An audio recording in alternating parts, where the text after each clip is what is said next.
Saudara, Dinas Perhubungan Kota Ambon rencananya akan merampingkan beberapa trayek angkot. Trayek yang akan dirampingkan tersebut dinilai memiliki jalur yang sama. Ketua Komisi 3 DPRD Kota Ambon Yusuf Wali menjelaskan ada beberapa trayek yang perlu dirampingkan. Hal itu dikarenakan trayek-trayek tersebut memiliki kesamaan jalur. Trayek yang masuk dalam rencana perampingan antara lain Hatiwa Besar dan Laha, Kebun Cengkeh, Kahena, dan Stain, Lin 5 dan Koperti, serta Karpan dan Ahuru. Trayek ini rencananya akan dirampingkan jadi satu trayek. Dengan demikian diharapkan dapat mengurangi kemacetan di Kota Ambon.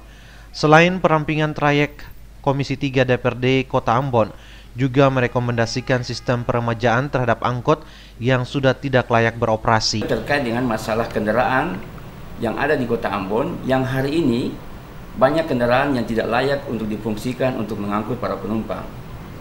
Seperti halnya ada kendaraan yang mungkin pada saat jalan masyarakat bisa melihat aspal yang dari dalam mobil. Sehingga percakapan kami dengan Dinas Perhubungan akan dilakukan usia peremajaan kendaraan maksimal 15 tahun.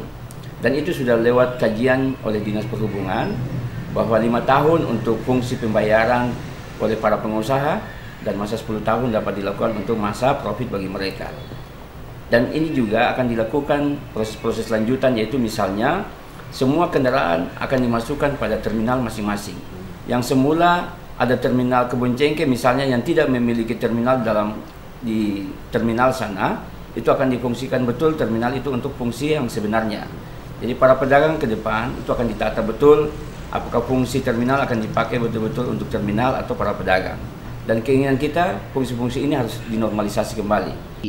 Selain itu, Komisi 3 juga memberikan masukan kepada Dinas Perhubungan Kota Ambon untuk memfungsikan Terminal Mardika sebagaimana fungsinya. Semua itu dilakukan agar dapat memberikan rasa aman dan nyaman kepada masyarakat pengguna jalan di Kota Ambon. Ongen Limba, Junaidi Asrin melaporkan.